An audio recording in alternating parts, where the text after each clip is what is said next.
Well, I'm Rick Hillenbrand. Rick is actually a nickname. If you look me up, you might find I'm a Frederick Hillenbrand, and I'm running for re-election for the West Virginia House of Delegates for the District 88 position. Well, first, let me tell you that I'm a conservative Republican, not only in my politics, but in my upbringing and in my actions. And let me tell you how I got there. I earned an ROTC scholarship to New York Maritime College. I graduated with a Bachelor of Engineering degree and a Merchant Marine license to operate steam and motor vessels of unlimited horsepower. And I was simultaneously commissioned as an ensign on active duty in the U.S. Navy. I started my Navy career as a submarine officer. The Navy later sent me to MIT to get two advanced engineering degrees. When I retired out of the Pentagon as a commander in 1999, I was the program manager for the Navy's unintentionally largest fleet at the time, the inactive fleet. Along the way, I worked in multiple shipyards, including as the project superintendent for the $105 million USS Wasp overhaul, and I earned a subspecialty in financial management, managing upwards of $1.3 billion of annual ship depot maintenance money. After the Navy, I continued to work in the DC area for marine engineering firms and then as a senior associate for Booz Allen Hamilton with a several million-dollar annual Navy and Coast Guard business that I built from scratch. Going on 2 decades ago, I built a house and took a job here with American Woodmark as a facilities maintenance manager, and I moved full-time. I fully retired in 2013 from the Loop Paper Mill, where I was the unbleached supervisor and the pulping engineer to care for my first wife, who unfortunately did not survive a bout of cancer. I've been very involved in the community. Locally, at this time, for the second time, I'm serving on the board for the Bluffs on the Potomac Property Owners Association, this time as the vice president. Additionally, I'm the vice president for Refresh Restart Romney. I'm also a trustee, a treasurer, and a worship leader at St. Stephen's Episcopal Church here in Romney. I'm a member of the Hampshire High School Career and Technical Education Advisory Council, and then there's scouting. Some could rightly say I'm over-involved in scouting. Locally, folks know me because of Cub Scout Pack 32, which I restarted in 2014. Before the pandemic, we had about 50 youth at one point. Today, we have 40 registered scouts. However, I've also worn several other scouting hats, so to speak.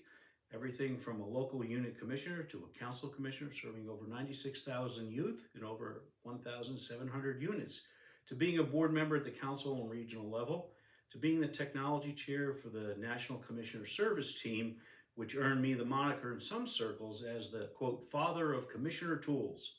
Today, I'm a member of the Laurel Highlands Council Executive Board.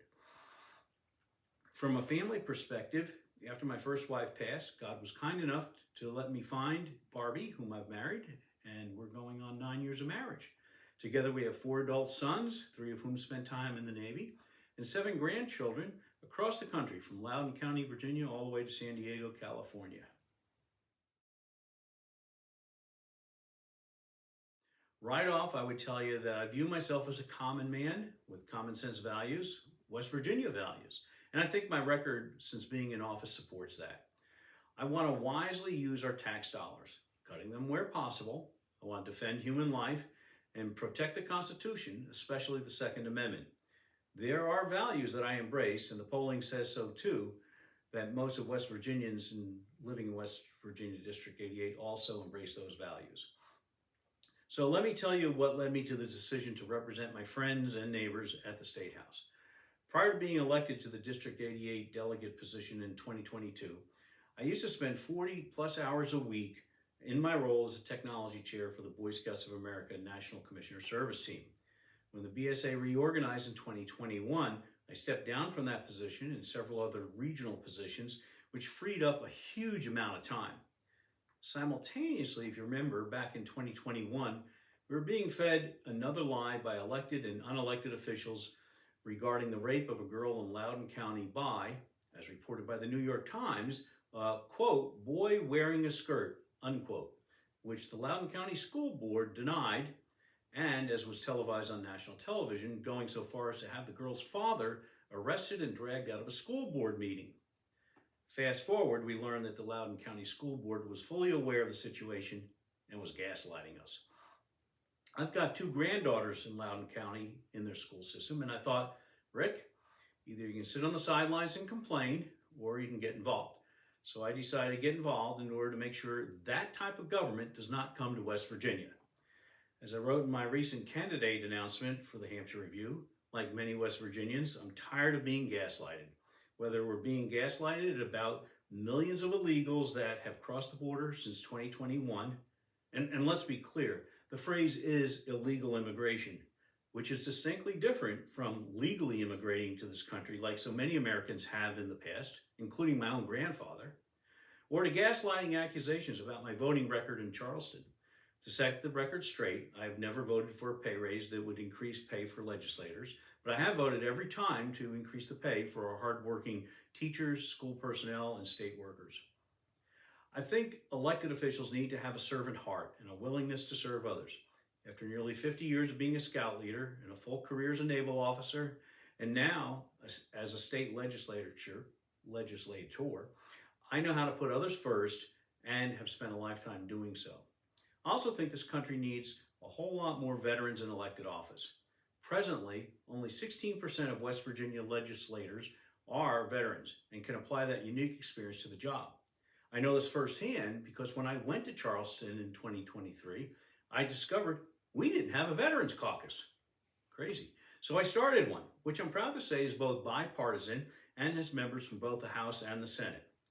As I said 2 years ago, without turning this too political, I think that if this current administration had a few more people with experience being at the pointy end of the spear, current events in world politics might be much better. Make no mistake, the world is very connected today. Local decisions affect world events, and world events have local impact. If you don't believe me, turn on the evening news. When I ran for office, I knew being a state delegate would take a lot of time, and I promised to be a, quote, full-time legislator, even though we technically have a, quote, part-time legislature. Having served through 2 legislative sessions, I would tell you that if you take this job seriously, it is more than a full-time job. This year, like last year, Barbie, my wife, and I packed up and went to Charleston on January 5th, and we didn't return home until after the session was over 66 days later. Add to that almost monthly interim legislative meetings in Charleston and occasionally elsewhere around the state. And countless local meetings that I attend, from county commission meetings to economic development meetings to school board meetings to town and city council meetings. There's just so much to do. More than getting elected to the state house, how effective you will be is a function of the committees you get assigned to. I requested and was fortunate enough to be assigned to 3 major committees: Judiciary, Governmental Organization, which is known as GovOrg, and Technology and Infrastructure, plus the obvious Veterans Affairs and Homeland Security. It's been estimated that almost 80% of the bills have to go through either Judiciary or GovOrg. Being on those committees, I have direct and daily access to the chairs of those committees, and I can advocate for the bills that are best for the people in District 88, or, on occasion, work to kill bad bills. For example, after working for nearly a year and a half, I was able to successfully help Piedmont obtain a nearly $152,000 DEP grant to remediate dilapidated buildings, one of 69 West Virginia communities. Then, a piece of legislation was introduced that would force those communities to make a 20% match for those DEP grants. These communities don't have spare monies lying around. That's why they're applying for the grants in the first place. That bill for the 20% match came to the GovOrg committee, where, being a member of the committee, I was able to advocate on behalf of the communities receiving those grant monies, and we killed the bill. Now, you have to pay attention in the Capitol. If you don't, sneaky things can happen. And unfortunately, some bills have a tendency to get resurrected, as did this bill. But by being on the GovOrg committee, I was able to help put a permanent stake in the heart of this dumb bill. Being an effective legislature requires several things beyond getting elected. First, being in the majority party helps a lot. Second, hard work. Third, getting on the right committees. And fourth, perhaps most importantly, building relationships throughout the Capitol. An example of having good relationships was HB 5013, Timber Management, which I was the lead sponsor on. For background, last year, several Hampshire County residents reached out to me about the recent enforcement of a 23-year-old law whereby they were no longer being allowed to get the tax break for having their lands in a bona fide timber management program because their property was technically in a subdivision. Working with the senator who sponsored the legislation back in the year 2000 that changed the law, plus the West Virginia Division, Forestry Division, and the West Virginia Farm Bureau, and the forestry industry, and the Energy Committee, I was able to get legislation passed to fix this local problem that was bound to spread like a virus across the state. To be honest, I just don't know how a person who has to work a regular job in order to put food on the table and a roof over their head can commit that amount of time to properly perform the duties of being a state delegate, not just for 2 months a year, but every day, all 365 days of the year. I'm fortunate because my kids have grown and are out of the house. I don't envy my fellow legislators who have children at home, because if you do this job right, you're going to miss an awful lot of their growing up, which is time that you as a parent will never get back, and someday you will wish you had spent more time with your kids. Thankfully, I have the full support of my family and many friends, including the official endorsement of the former Trump administration acting Undersecretary of Energy, who before that was the Assistant Secretary for Fossil Energy, and coincidentally one of my college roommates, Stephen Winberg, who also coincidentally is an Eagle Scout. You see a common thread there about doing your civic duty? So after a lot of prayerful consideration and discussion with my family, including our adult children, and listening to God, I think I heard God telling me that I should now serve my community this way. Well, I'm glad you limited it to 2 or 3 goals, because as a legislator, you need to have a working knowledge on all sorts of topics. Literally from nuclear power, which as a former submarine officer, I do have some knowledge about, to PEIA prescription reimbursement rates, which is where you get to rely upon your friends and experts like local pharmacist John Lambert to educate you so you can get legislation like Senate Bill 435 passed. If you go to my website, right there, on the internet, you'll see that I've got nearly a dozen issues that I'm passionate about. But let's talk about 2. 2 years ago, I told you that my main goals were 1, getting true broadband internet to all West Virginians, and number 2, the many aspects of raising our youth. I kind of condensed several into one there. When I was campaigning in 2022, the FCC definition of having broadband was a download speed in excess of 25 MIPS. Since then, the FCC has raised that threshold to 100 MIPS. As a technology geek, I was one of the first adopters to switch to Starlink in Hampshire County. Today, when I tested my speed at home, my download speed was, quote, only, unquote, 38 MIPS. Last summer, I was the only one of 2 legislators in the state that attended the West Virginia Broadband Summit. I did that on my own time and my own dime. It's hosted by the West Virginia Broadband Enhancement Council. At the time, when asked about the newly announced $1.2 billion in federal BEAD monies that were awarded to West Virginia for broadband, I asked Director Kelly Workman about only awarding these monies to companies that were actually going to deliver, not just promise, but deliver broadband based upon measured past performance. Now, she told me they're going to have fiber to every West Virginian by the end of 2029. Didn't quite answer my question. But I told her that was an optimistic goal, and I hope they achieved it, but I didn't think we were going to get to 100%. Related, last summer, many of our residents suffered an internet outage that lasted weeks. Happened more than once, actually.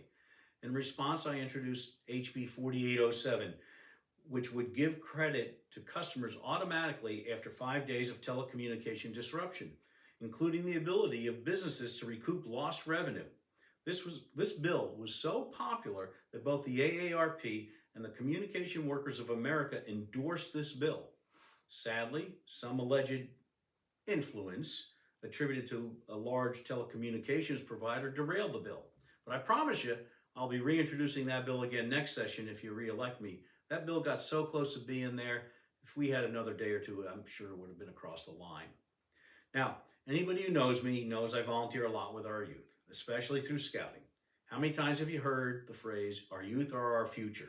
I believe this is an absolutely true statement, which is in part why I've been a scouting volunteer working with youth almost my entire adult life, even before I had children and long after my children had grown up and left home. There are many factors that affect youth development, much more than providing just good schooling and a good home life, which should not be taken for granted. In addition to being our future, our youth are right now. In support of youth development and after school activities, I was a co sponsor, and some people say the driving force, of House Bill 4863, which requires school systems to provide access to the students by patriotic youth groups such as FFA and Big Brothers Big Sisters, Girl Scouts and Boy Scouts, those types of organizations. Additionally, from an education perspective, we passed House Bill 5262, the Teacher's Bill of Rights, this session. And for foster parenting, we passed House Bill 4975, which creates a child welfare information system.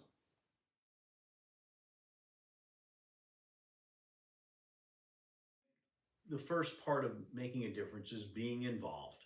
And you have to sponsor bills that are important, that are responsive to the constituents' needs. I'm going to go back to House Bill 5013. Never would have come up with 5013 had not multiple residents of Hampshire County tell us there was an issue that needed being addressed here. And working with our current assessor, Ms. Norma Wagner, that's what the law said, and everybody was doing everything right, but these people suddenly found that they were losing a tax opportunity there.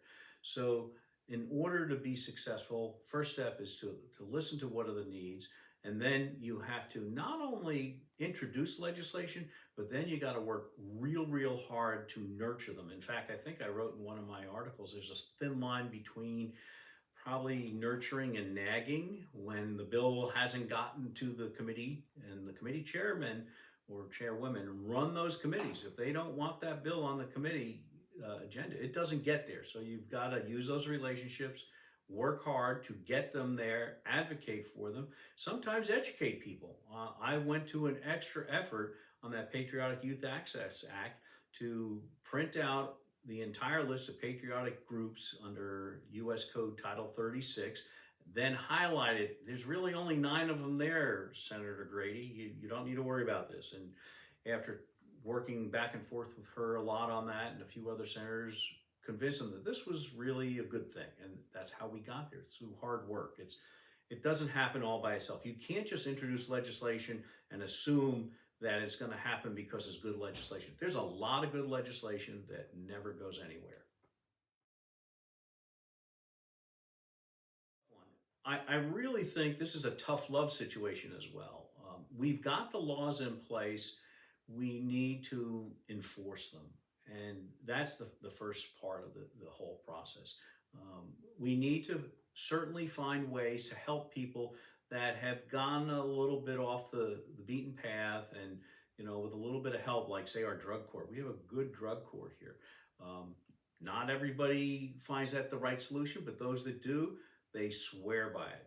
So we want to help those that want to get helped, and we also need to address those that unfortunately are trying to make a living out of this. So those that are bringing these drugs to our community, we need to work pretty hard about that. The list of the Schedule 1, Schedule 2 drugs are always updated. It's amazing how many drugs are constantly coming across the board. There is a neat program I've gotten involved with a little bit. I'd like to see us do a little bit more here in Hampshire County called Game Changer. You've maybe seen the advertisement, "One pill can kill." It's more than a tagline. It is the truth. You don't know, and you can't tell the difference between a fake pill and a real pill. And it would just tear my heart out for the families that lose a loved one because of that. So we need to come down pretty hard on those that are bringing across those illegals into our state, illegal drugs, that is.